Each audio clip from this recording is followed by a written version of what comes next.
Hello दोस्तों, कैसे हैं आप सब। अगर आपको हमारी स्टोरी पसंद आए तो प्लीज़ हमारे चैनल को लाइक सब्सक्राइब करना ना भूलें। Thank you so much. रात के रूम के अंदर कमरे में अंधेरा था। सिर्फ खिड़की से छनकर आती हल्की चांदनी फर्श पर बिखरी हुई थी। राज चुपचाप अंदर आया। कदम भारी थे, जैसे हर सांस के साथ दर्द भी भीतर उतर रहा हो। दरवाज़ा बंद करने के बाद उसने कुछ सेकंड वहीं खड़े खड़े गहरी सांस ली, मानो खुद को सीधा खड़े करने की कोशिश कर रहा हो। धीरे धीरे उसने अपनी शर्ट के ऊपरी बटन खोले। कपड़ा हर हरकत के साथ उसकी पीठ से चिपका हुआ था, जैसे घावों से निकलता गर्म खून और पसीना दोनों ने उसे जकड़ रखा हो। एक झटके में उसने शर्ट को उतारा और जैसे ही कपड़ा घावों से अलग हुआ, उसकी सांस हल्के से टूट गई। दर्द ने पूरे जिस्म को खींच लिया। वो शर्ट उसने बेपरवाही से बगल में फेंक दी, लेकिन वो फर्श पर गिरते ही लाल रंग से दागी हुई दिख रही थी। ताज़ा खून के धब्बे जो बेल्ट की बेरहम रेखाओं की गवाही दे रहे थे। राज आईने के सामने नहीं गया। उसने सिर झुकाकर अपनी पीठ को देखा। लाल सूजी हुई लकीरें, कुछ जगहों पर फटी हुई त्वचा जिसने खून धीरे धीरे रिस रहा था। और तभी उसके होठों पर एक अजीब सी कड़वी मुस्कान आ गई। वो मुस्कान दर्द से नहीं, बल्कि एक और गहरे एहसास से निकली थी। ये जख्म बुरे नहीं हैं, ये तो बस मेरी सांसों की गिनती रखते हैं। हर जलन, हर दर्द मुझे याद दिलाता है कि मैं अब भी जिंदा हूँ, मगर किसी और की कैद में। उसकी आंखों में कोई आंसू नहीं थे, बस ठंडी जमी हुई नफरत थी, अपने हालातों के लिए और शायद खुद के लिए भी। उसने ना तो उस जख्मों पर दवा लगाई, ना ही कोई मरहम। बस जाकर वह बेड पर पेट के बल लेट गया। दर्द से उसकी आंखें बिछ चुकी थी, लेकिन उसने उन्हें नज़रअंदाज किया और आंखों को बंद कर लिया। उसे देखकर कोई भी नहीं कह सकता था कि वह इस वक्त सो रहा है या नहीं। अगले दिन की सुबह हल्की ठंडक लिए हुए थी। हवाओं में ताजगी और घर में एक सन्नाटे जैसी शांति फैली हुई थी। लेकिन इस शांति के बीच राज का चेहरा वैसा ही सख्त था जैसा हमेशा होता था, शांत, ठंडा और भावहीन, जैसे रात को उसके साथ कुछ भी हुआ ही नहीं था। वो अपने कमरे से बाहर आया, काले रंग की टी शर्ट और नीले डेनिम में, हमेशा की तरह परफेक्ट और भावों से दूर। उसके बाल हल्के से गीले थे और उसने उन्हें जल्दबाजी में पीछे किया था, एक कंधे पर बैग टांगे हुए। वह सीधा सीढ़ियों से दरवाजे की ओर बढ़ रहा था, जैसे इस घर की हर परछाई से दूर रहना चाहता हो। वहीं डाइनिंग टेबल पर पहले से ही लावण्या अपने पराठे में बटर लगाकर खा रही थी और सामने मयंक जी अखबार के पीछे छिपे थे, लेकिन उनके कान सब कुछ सुन रहे थे। उन्होंने जैसे ही राज के कदमों की आहट सुनी, अखबार को मोड़ा और अकड़ अकड़ आवाज़ में बोले, राज। राज के पैर वहीं जम गए। उसने दरवाजे की ओर देखने की बजाय धीरे से मुड़कर उनकी ओर देखा, लेकिन नज़रें टेबल से ऊपर नहीं उठी। कहाँ जा रहे हो? मयंक जी ने पूछा। आवाज़ में आदेश की खनक थी। राज ने संयमित लहजे में जवाब दिया, कॉलेज। क्लास शुरू होने वाली है। और ब्रेकफास्ट? मयंक जी ने अपनी आवाज़ को और भी सख्त करते हुए कहा, तुम्हें अभी भी लगता है कि इस घर में सिर्फ अपनी मर्जी चला सकते हैं? चुपचाप से नाश्ता करके जाओ। राज कुछ पल चुप रहा, फिर अपनी निगाहें एक पल के लिए लावण्या पर डाली, जो बिना कोई प्रतिक्रिया दिए अपने खाने में लगी थी, मानो कुछ सुना ही ना हो। जिससे राज ने हल्की गहरी सांस ली और थकी हुई आवाज़ में कहा, डैड, मुझे कॉलेज लेट हो रहा है। मयंक जी ने अपनी आंखें तेजी से उठाई। उनकी नज़र में वही पुराना अधिकार और क्रोध था। तो इसमें मेरी गलती है? तुम देर से उठे और अब कॉलेज के नाम पर नाश्ता छोड़ने की सोच रहे हो? लगता है कल रात की मार बहुत कम थी तुम्हारे लिए, है ना? उनके वर्ड्स एकदम नपे तुले थे, मगर हर अक्षर में ताना और हुक्म छुपा हुआ था, जिससे राज कुछ नहीं बोला, बस खड़ा रहा। उनकी नज़रें एक पल के लिए फिर से लावण्या जी की ओर गई। वो शांत बैठी थी, चेहरे पर हल्की सी संतुष्टि, जैसे उन्हें पता हो कि ये पल किसके पक्ष में जाएगा। उन्होंने अपना चम्मच धीरे धीरे प्लेट में घुमाया, मानो यहाँ हो रही बहस से उनका कोई लेना देना ही ना हो। लेकिन उनकी आंखों के कानों में एक महीन सी मुस्कान छिपी थी। मयंक जी ने उसे अभी भी वहीं खड़ा देखकर अपनी कुर्सी की पीठ पर हाथ रखा और थोड़ी आगे झुककर कहा, यहाँ जो नियम है वो मैं तय करता हूँ। तुम हर सुबह नाश्ता करोगे, चाहे लेट हो या नहीं, समझे? इसे जल्दी से आकर बैठो। जिसे सुनकर राज ने कोई जवाब नहीं दिया। उसकी चुप्पी उसके मन में चल रहे सैकड़ों शब्द से कहीं ज़्यादा भारी थी। बिना एक शब्द बोले वह धीरे से कुर्सी खींचकर बैठ गया, जिससे उसके शरीर में अचानक से जैसे कहीं सैकड़ों चींटियों ने एक साथ चुन लिया हो। इस तरह का दर्द उसकी पूरी बॉडी में घूम गया। वहीं नौकरों के द्वारा प्लेट उसके सामने रखी गई। उसने कांटे से धीरे धीरे खाना उठाना शुरू किया, जैसे हर निवाला किसी अदृश्य बोझ से नीचे रखा जा रहा था। वहीं लावण्या जी ने हल्के से अपनी प्लेट में चम्मच रखा। उसकी नज़र एक बार फिर राज पर पड़ी, जैसे कह रही हो, देखा मेरी बात ना मानने का अंजाम क्या होता है। और उनके चेहरे पर मुस्कान तैरने लगी। वहीं राज ने जल्दी से नाश्ता ख़त्म किया और मयंक जी को बाय सर बोलकर वहाँ से कॉलेज के लिए निकल गया। वहीं निया की आंख अलार्म से खुली तो घड़ी को देखकर उसका दिल जैसे धक से रह गया। हे भगवान, फिर से लेट। क्या करूं मैं खुद का? मार भी नहीं सकती क्योंकि प्यार जो करती हूँ खुद से। यह बोल वो फटाफट बिस्तर से कूदी, चप्पल एक तरफ, तकिए दूसरी तरफ फेंके और सीधे बाथरूम की तरफ भागी। नहाने के नाम पर बस पानी छिड़का, बाल जैसे तैसे बांधे और सूखे तौलिए से आधा चेहरा पोंछते हुए बाहर निकली और फिर जल्दी से तैयार होकर धड़ाधड़ तरीके से सीढ़ियों से दौड़ती हुई नीचे आई और डाइनिंग टेबल घुसते हुए प्लेट में रखे 2 गर्मा गर्म पराठे उठा लिए। एक को मुंह में दबाया और दूसरा हाथ में पकड़ा और वह जल्दी से दरवाजे की ओर दौड़ी। वहीं सभी लोग उसे वापस से ऐसे देखकर अपना सिर ना में हिला रहे थे। उसी वक्त उसकी माँ की तेज आवाज़ कानों में गूंजी, निया, तुम्हारा रोज़ रोज़ यही ड्रामा है। एक दिन टाइम पर उठ जाया करो, भगवान कसम घर में त्योहार कर देंगे हम। यह सुनकर निया ने हंसते हुए कान पकड़ लिया। सॉरी मम्मी, अगली बार टाइम पर उठूंगी, पक्का, शपथ। जिस पर मोना ने खाना खाते हुए बिना इमोशन से कहा, ये अगली बार वाली बात दी ने पिछले हफ्ते भी कही थी। खैर, मुझे स्कूल लेट हो रहा है। फिर उसने अभिमन्यु को देखते हुए कहा, मिस्टर अभिमन्यु, रायचंद अगर खाकर पेट भर गया हो तो चले। अभिमन्यु जो बस मस्त कचौरी खा रहा था। यह सुनकर उसने मुंह बनाकर मन में कहा, रोबोट कहीं की, ना खुद खाती है ना ही खाने देती है। माँ, लंच बॉक्स में कचौरी ही रखना, उसने मीरा जी को देखते हुए कहा और वह दोनों भी जाने के लिए निकलने लगे। वहीं निया ने इतना बोलते ही स्कूटी की चाबी झपटी और दरवाजे से बाहर भागी। स्कूटी स्टार्ट होते ही वह ज़ोर से चीख पड़ी, टाटा। स्कूटी के साथ वो जैसे हवा में उड़ रही थी। मुंह में आधा पराठा, आंखों में शरारत और दिल में वो पुरानी ही धुन। कॉलेज का गेट बस बंद होने ही वाला था और गार्ड साहब बड़ी संजीदगी से अपनी घड़ी देख रहे थे। दूर से आती स्कूटी की आवाज़ ने सबका ध्यान खींच लिया और फिर निया अपनी पिंक रंग की स्कूटी के साथ गेट पर ब्रेक मारकर रुकी। Good morning uncle, thank you for waiting, उसने गार्ड को सर झुकाते हुए कहा और मुंह में आधा पराठा अब भी फंसा हुआ था। गार्ड ने बस सिर हिलाया। बेटा जी, एक दिन टाइम पर आ जाइए। यह सुनकर निया बड़ी सी मुस्कान को लिए हुए मुस्कुराई। अरे अंकल, मैं चाहती हूँ आप बोर ना हो, इसलिए रोज़ आपको सरप्राइज़ देती हूँ। जिसे सुनकर गार्ड अंकल ने अपना सिर पीट लिया था।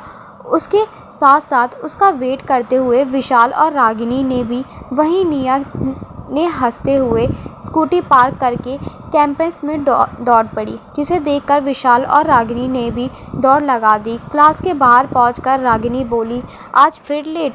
पुराना रूटीन फिर से शुरू कर दिया क्या? जिसे सुनकर निया ने बाल झटकते हुए जवाब दिया, लेट नहीं, ग्रैंड एंट्री कहते हैं इसे। और पुराना रूटीन क्या? नींद नहीं आ रही थी रात को, जागती रही और जब सुबह उठी तब तक लेट हो गई। इसमें मेरी क्या गलती? जिस पर विशाल और रागिनी का मन निया को कुटाई करने का होने लगा। वहीं उन तीनों की आंखें सामने का नज़ारा देखकर चौंक गई, क्योंकि प्रोफेसर बस क्लास में एंट्री करने वाले थे। यह देखकर निया की आंखें छोटी हो गई और उसने पहले से तेज़ स्पीड में दौड़ना शुरू कर दिया। और जैसे ही प्रोफेसर ने क्लास का दरवाज़ा खोला, निया अपनी वही मासूम सी मुस्कान के साथ अंदर घुस गई, मानो पूरी तरह निर्दोष हो। पीछे खड़े उसके दोनों दोस्तों खड़े होकर बोले, ये लड़की कभी नहीं सुधरेगी।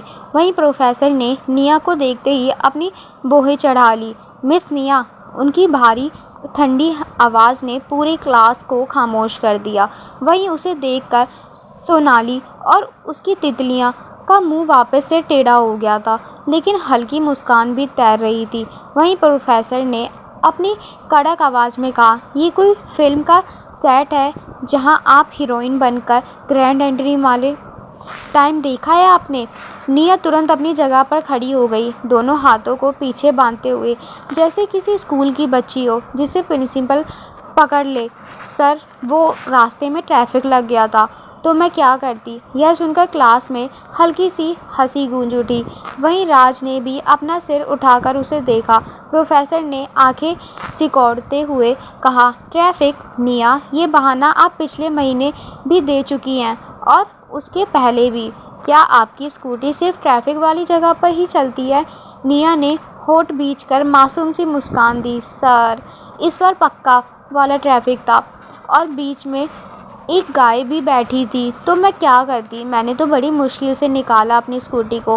क्लास की हंसी दबाना मुश्किल हो गया। वहीं प्रोफेसर ने गुस्से में टेबल पर किताब पटकी।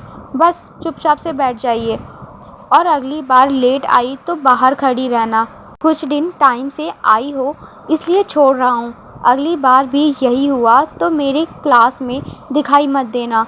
जिसे सुनकर निया सर झुकाए हुए धीरे धीरे चलती अपनी बेंच पर बैठ गई, जैसे पता नहीं कितनी ज़्यादा उदास हो गई हो। वहीं प्रोफेसर ने गेट पर खड़े विशाल और रागिनी को तीखी नज़रों से देखते हुए कहा, आप दोनों को भी कोई मुहूर्त का इंतज़ार है, तब आप भी अपनी ग्रैंड एंट्री लेंगे। जिस पर वह दोनों सर झुकाए जल्दी से अपनी अपनी जगह बैठ गए। वह मन ही मन निया को गालियां दे रहे थे। वहीं लेकिन निया ने विशाल और रागिनी की तरफ देख के आंख दबा दी, जैसे कह रही हो, मिशन क्लास एंट्री सक्सेसफुल। जिस पर दोनों ने उसे आंखें दिखा दी। वहीं क्लास शुरू हो चुकी थी। निया अपनी सीट पर बैठते ही बैग से किताब निकालने का नाटक करने लगी, लेकिन उसकी आंखें तो जैसे किसी को ढूंढ रही थी। और फिर उसकी नज़र एक जगह जाकर रुक गई, खिड़की के पास वाली बेंच पर, किताबों में डूबा हुआ, हमेशा की तरह शांत और अपने मन में खोया हुआ राज। उसे देखकर निया की आंखों में एक चमक सी आ गई, होठों पर वही हल्की सी शरारती मुस्कान लौट आई। मिस्टर सीरियस, आज देखना तुम मेरी तरफ देखोगे ही देखोगे, उसने मन ही मन कहा।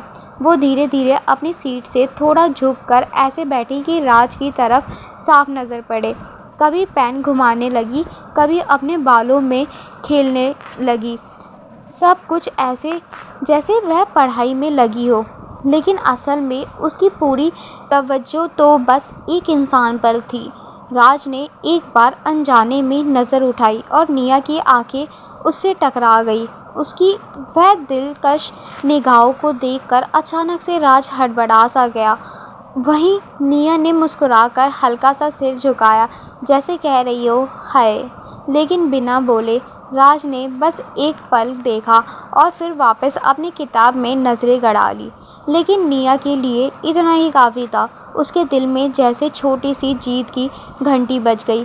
स्टार्ट तो हो चुका है मिस्टर रिजेक्टिंग, अब देखना ये खेल कहाँ तक जाता है। क्लास के बाकी बच्चों को शायद कुछ भी अलग नज़र नहीं आया, लेकिन निया के लिए ये दिन की सबसे अच्छी शुरुआत थी।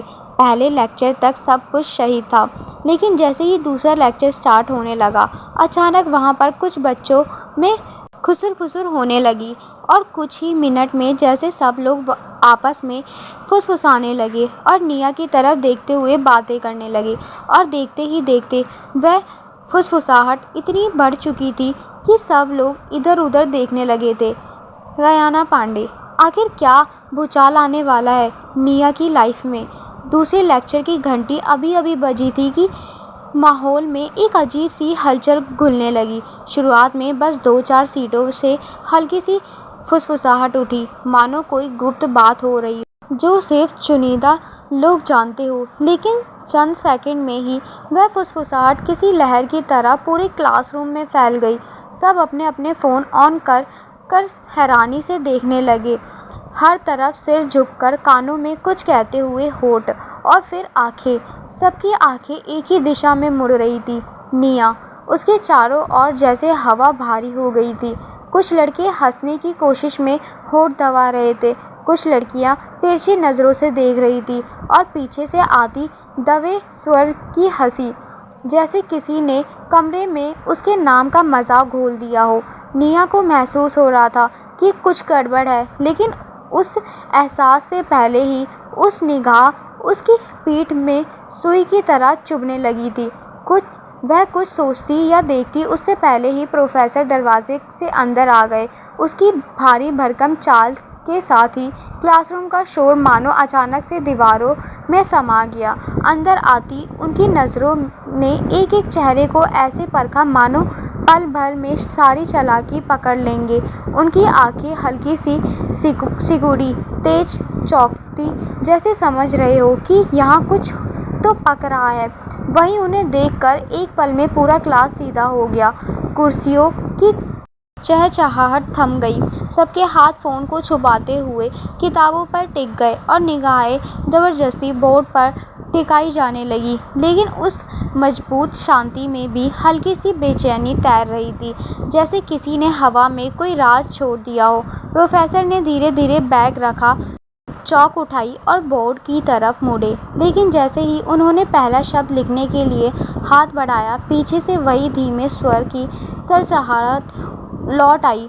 फुसफुसाहटें, दबे स्वर की हंसी और आंखों का बार बार एक ही तरफ घूमना। एक पल के लिए उनकी चौक हवा में रुक गई। उन्होंने पीछे मुड़कर क्लास को घूरा। अब उनकी आंखों में हल्की चिढ़ की जगह साफ साफ गुस्सा उतर आया था। इनफ! उनकी आवाज़ तेज और ठंडी थी। ये हो क्या रहा है यहाँ? कोई बताएगा या मैं खुद पता करूँ? पूरा कमरा सट हो गया, जैसे किसी ने बिजली काट दी हो। लेकिन वहाँ पर बैठे किसी भी स्टूडेंट ने जवाब नहीं दिया। कुछ चेहरों पर दबी हुई मुस्कानें थीं, कुछ पर सरती हैरानी, जिसे देखकर प्रोफेसर का गुस्सा बढ़ता ही जा रहा था। तभी तीसरी रो से एक लड़का असहज होते हुए खड़ा हुआ और अपना फ़ोन प्रोफेसर की तरफ बढ़ा दिया। प्रोफेसर ने स्क्रीन पर नज़र डाली। उनकी भौहें और भी सिमट गई और चेहरा पल भर में कठोर हो गया। उस फ़ोन की स्क्रीन पर फ्रेशर पार्टी वाली वीडियो चल रहा था, जिसमें रंग बिरंगी नियॉन लाइट चमक रही थी। तेज म्यूज़िक गूंज रहा था और भीड़ का शोर माहौल को और लापरवाह बना रहा था। बीच में थी निया, नशे की धुन में अपने हाथ में एक प्लास्टिक कप पकड़े हुए, रेड वन पीस ड्रेस में काफ़ी कमाल लग रही थी और डीजे की म्यूज़िक बीट्स पर ठुमक रही थी।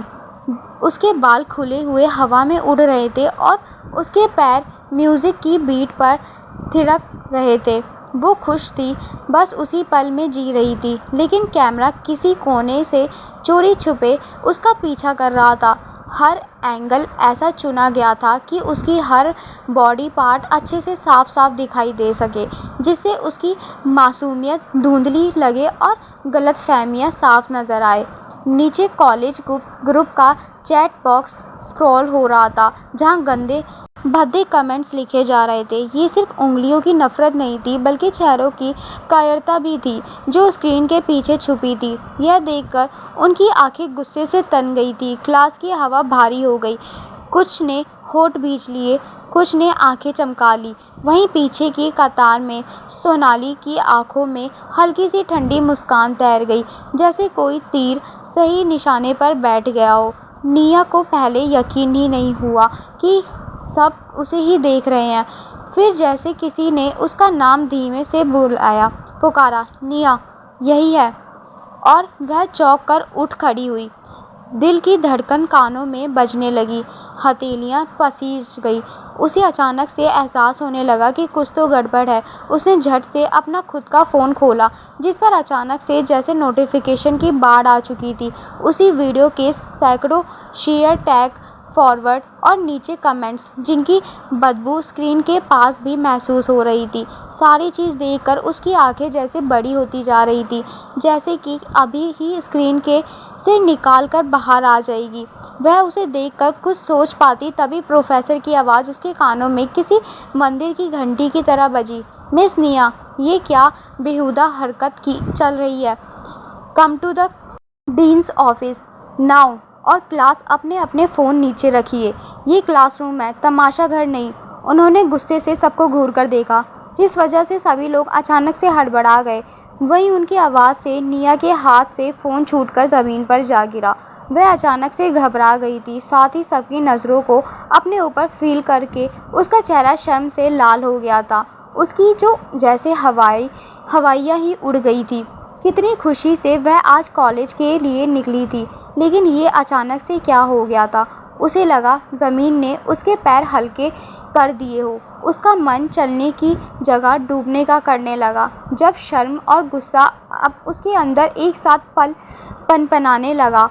वह एक पल को रागिनी और विशाल की तरफ देखती है। वही रागिनी की हैरानी से फ़ोन को घूर रही थी, लेकिन फिर उसकी आंखें गुस्से से जलने वाली थी। होठ काँप रहे थे। विशाल की मुठ्ठियाँ कस चुकी थी, जबड़ा सख्त, जैसे अभी किसी से फ़ोन छीनकर फेंक तोड़कर चकनाचूर कर देगा।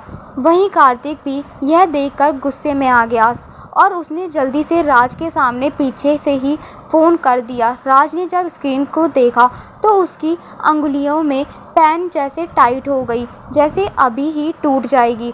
उसने भी नज़र उठाई, बस एक पल को। उसकी आंखें सीधे निया के चेहरे पर गई, फिर उस गाल पर जहाँ कल एक और निशान पड़ा था, और अब वह यह नया वार। उसकी पुतलियाँ सिकुड़ी, जबड़ा कस गया। उंगलियाँ बेंच के किनारे पर थोड़ी और ज़ोर से टिक गई। बाहर से वह उतना ही शांत लग रहा था, मगर अंदर कोई पुराना जख्म जैसे फिर से खिंच गया। अन्याय देखकर उठने वाला वही खामोश गुस्सा, जिसे वह हमेशा निगल जाना सीख चुका था।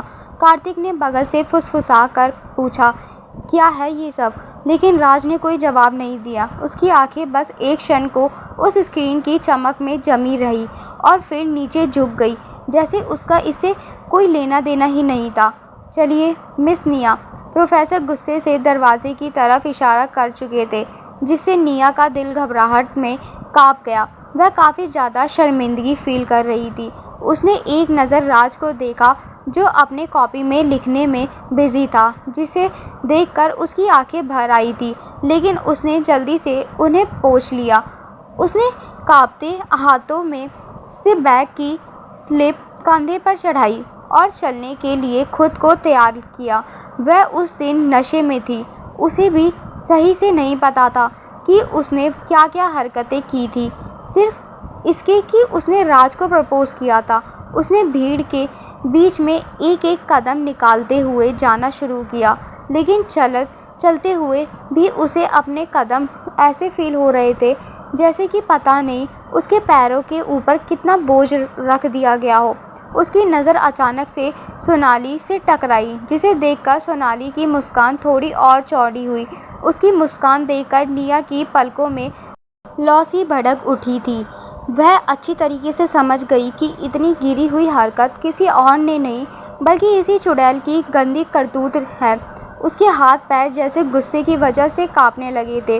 उसका मन हुआ कि वह अभी ही सोनाली का गला दबाकर यहीं पर मार दे, लेकिन उसने अपने आप को शांत कर लिया। वह जानती थी कि अभी यह करके वह बस खुद को ही और भी ज़्यादा फंसा लेगी। वहीं उसे चलते देखकर रागिनी अपनी जगह से उठने को हुई। मैं भी चलती हूँ, पर निया ने बहुत हल्के से सिर जल्दी से ना में हिला दिया। नहीं, अभी नहीं। वहीं यह सुनकर विशाल की मुट्ठियाँ ढीली हुई, मगर आंखों में वादा ठहर गया। जो भी करना होगा, हम साथ खड़े हैं। वहीं रागिनी गुस्से से वहीं बैठी रह गई थी। वहीं सबकी हंसी और तिरस्कार के बीच निया अपना सिर झुकाए हुए दरवाजे से बाहर निकल गई, लेकिन फुसफुसाहटें उसके पीछे पीछे आई, जैसे परछाइयाँ, जैसे सस्ते हैशटैग और क्लासरूम में बोर्ड पर आधी बनी हुई इकोनॉमिक्स की ग्राफ लाइन एक तिरछी कड़वी स्माइल की तरह रह गई, जो पढ़ाई पर नहीं, इंसानों की छोटी सी सोच पर खिंच आई थी। निया के क्लास से बाहर जाते ही सोनाली ने होठों पर एक ईविल मुस्कान आ गई। ब्लडी बीच, उसने मन ही मन कहा। उसकी आंखें जैसे किसी जंग में पहला वार जीत लेने की खुशी में चमक उठी। वह मुस्कान इतनी साफ थी कि जिसे देख कोई भी समझ सकता था कि यह सब उसकी ही करतूत थी। वहीं रागिनी की नज़र सीधी उसी मुस्कान पर अटक गई। उसने सीने में गुस्से की लहर वैसे ही दौड़ गई जैसे तवे पर पानी की बूंद। तड़प से वह अपनी सीट से ऐसे उठी जैसे अब एक पल भी खुद को रोकना नामुमकिन हो। यू ब्लडी बिग बिच। रागिनी की आवाज़ इतनी तेज़ थी कि पूरी क्लास फिर से चुप हो गई। वह सीधे सोनाली के डेस्क तक पहुंच गई और उसके बैग पर ज़ोर से हाथ रख दे मारा। ये सब तूने किया है ना? वो वीडियो तूने ही पब्लिक की ना? ये सस्ती हरकत सिर्फ तुम कर सकती हो, साली कमीनी कहीं की। जब तू कुछ भी नहीं कर पाए तो तूने ये सस्ता अपना लिया। वह गुस्से से सोनाली को मारने ही वाली थी, लेकिन विशाल ने जल्दी से उसे समय पर पकड़ लिया। वहीं सोनाली ने एक पल को आंखें झपकाई, फिर होठों पर और भी ठंडी हंसी तैर गई। ओह प्लीज़, मुझे यूँ बदनाम तो मत करो। मैं क्यों करूँगी? यह उसका डांस है, कोई झूठ तो नहीं है।